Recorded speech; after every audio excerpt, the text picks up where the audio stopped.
ओम जय सद्गुरुदेव। कृष्णाय वासुदेवाय हरे परमात्मने प्रणत क्लेशनाशाय गोविंदाय नमः। आज हम आपसे एलोवेरा, जिसे धित कुमारी या क्वारपाठा भी कहते हैं, उस पर चर्चा करेंगे, संवाद करेंगे।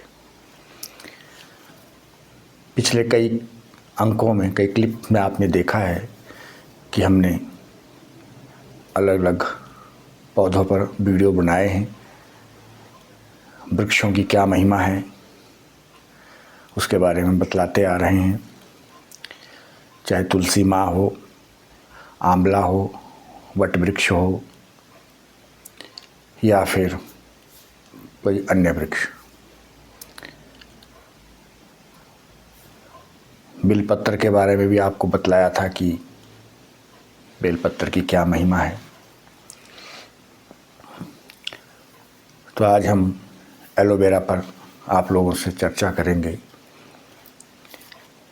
आप देख रहे हैं, ये मेरे सामने एलोवेरा का प्लांट है, जिसको क्वारपाठा भी कहते हैं, तितकुवारी भी बोलते हैं। ये अपने आप में एक अद्भुत और विलक्षण पौधा है। भगवान ब्रह्मा जी ने जब ये सृष्टि बनाई तो ब्रह्मा जी ने मानव जाति के लिए ऐसे ऐसे वृक्ष जो कि अमृत तुल्य है, जिनके अंदर मानव जाति को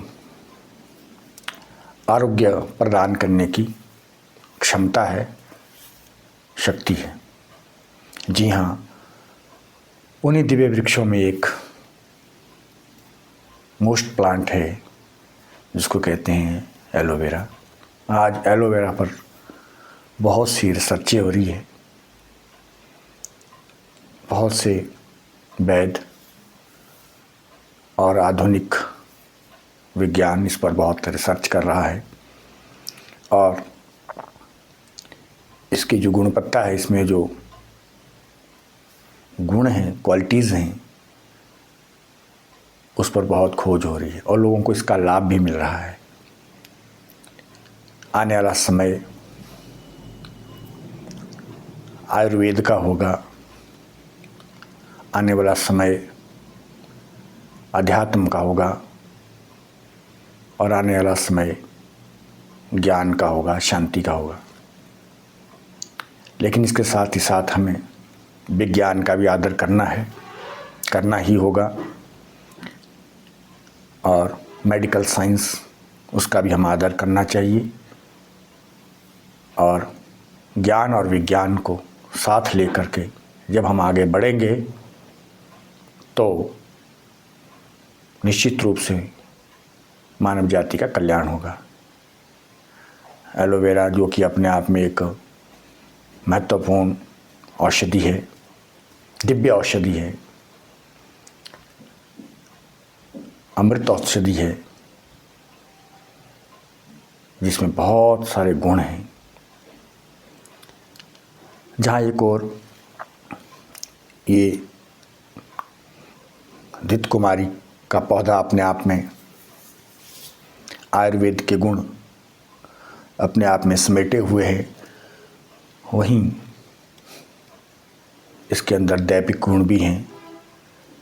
देवी देवताओं का भी इस दिव्य पौधे में, इस प्लांट में वास है। मैंने सुना है कई आचार्यों से कि इस पौधे के अंदर माँ लक्ष्मी जी का भी वास माना गया है। जहाँ एलोवेरा का पौधा होता है, वहाँ पर लक्ष्मी जी का भी वास होता ही है।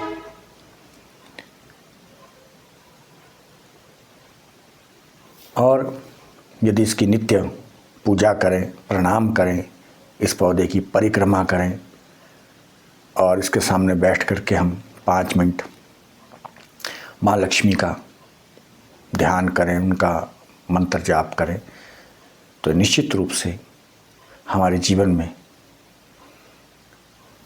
धन का आगमन होने लगता है। लेकिन कर्म तो करना पड़ता है, मेहनत तो करनी पड़ती है, कार्य तो करना पड़ेगा। चाहे आप बिजनेस करते हो, चाहे व्यापार करते हो, कोई कार्य करते हो, कर्म तो करना पड़ेगा। लेकिन उसमें आपको सफलता प्रदान करता है माँ लक्ष्मी की कृपा। और निश्चित रूप से कुछ ऐसे विशेष पौधे हैं जिसमें देवी देवताओं का वास होता है। ये हमारे ग्रंथों में भी लिखा है, हमारे ऋषियों ने, और आचार्य लोग भी इस पर रिसर्च कर रहे हैं। ज्योतिष की ग्रहों की हम बात करें तो ये जो पौधा है इसके अंदर शुक्र और बुध ग्रह के जो है गुण विद्यमान है। इसकी पूजा करने से, इनकी उपासना करने से शुक्र और बुध ग्रह हमारा जो है वो पॉजिटिव होता है, पॉजिटिव एनर्जी हमें मिलने लगती है।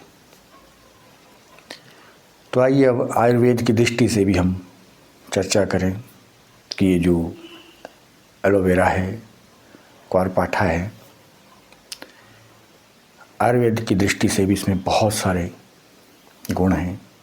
बहुत सी जो डिजीज़ है, बीमारियां हैं, उनके ये काम आता है आयुर्वेद में। विशेष करके बॉडी डिटॉक्स जो इसका पहला गुण है, क्योंकि मैंने भी इसको यूज़ किया है और इसको यूज़ करने का तरीका है, इसको बनाने का तरीका होता है, जो कि आयुर्वेदाचार्य जो है उनको मालूम होता है। मैंने भी उन आचार्यों से जो वैद्य होते हैं उनसे ही परामर्श लेकर के मैं इसे खुद यूज़ करता हूँ और यूज़ किया है। काफ़ी साल पहले मैं बहुत बीमार हो गया था। मेरे शरीर के अंदर बहुत इन्फेक्शन हो गया था, विशेष करके जो हमारी बड़ी आंत है उसके अंदर तो कॉन्स्टिपेशन रहता था, बहुत दिक्कत होती थी टॉयलेट करने में भी। तो तब मैंने बहुत खोज की कि कौन सा ऐसा पौधा है या वनस्पति है या आयुर्वेद की जड़ी बूटी है जिससे मुझे फ़ायदा हो सके। तो मुझे किसी आचार्य ने बताया कि आप एलोवेरा जूस जो है उसका आप यूज़ करो। तो मैंने फिर एलोवेरा जूस जो रेडीमेड फ्रेश बनाया जाता है तो वो मैंने यूज़ किया था। लगभग 6 महीने मैंने यूज़ किया तो मेरे अंदर की जो है जितने भी विषाणु थे, अंदर के जो इन्फेक्शन थे, वो काफ़ी ठीक होना शुरू हो गया। और ब्लड प्योरीफायर भी है, रक्त शोधक भी है और स्किन के लिए विशेष करके फ़ायदेमंद है। तो मैंने इसका यूज़ विधिवत किया और मेरी जो प्रॉब्लम थी कॉन्स्टिपेशन की वो भी धीरे धीरे ठीक हो गई और जो अंदर इन्फेक्शन था वो भी काफ़ी मात्रा में क्योर हो गया। इसलिए ध्यान रखिएगा कि पेट से सारे रोग प्रारंभ होते हैं, इसलिए पेट की सफाई जो है वो रखनी चाहिए। पेट को अपने साफ़ रखना चाहिए, सुबह पेट अच्छे से साफ़ होना चाहिए। इसके लिए हम योगा करें, हरी सब्जियां खाएं और फ्रूट्स खाएं और फाइबर वाली चीज़ें अधिक लें। पानी ज़्यादा पिएं, ज़्यादा इन द सेंस कि जितना प्यास है उतना पानी पिएं। कई लोग बहुत पानी पीने लगते हैं, वो भी गलत हो जाता है। जितनी प्यास है उतना पानी पिएं। पानी पीने का क्या तरीका, क्या सिस्टम है, आपको अगले क्लिप में बतलाएंगे। लेकिन आज हम एलोवेरा जो दिव्य औषधि है इसके बारे में बात कर रहे हैं। दूसरा, जहाँ एक और कॉन्स्टिपेशन ठीक होता है, पेट साफ़ रहता है और अंदर के हमारे जो विषाणु हैं मतलब डिटॉक्स करता है बॉडी को, वहीं दूसरी ओर स्किन के लिए बहुत अच्छा है। इसका जूस पीने से स्किन की जो प्रॉब्लम है वो काफ़ी हद तक ठीक हो जाती है। कील हो, मुहासे हो, वो काफ़ी हद तक ठीक हो जाता है और शरीर में, स्किन में, चमड़ी में एक ग्लो आने लगती है। और आइज़ के लिए भी अच्छा है, जो इसका जूस का सेवन करता है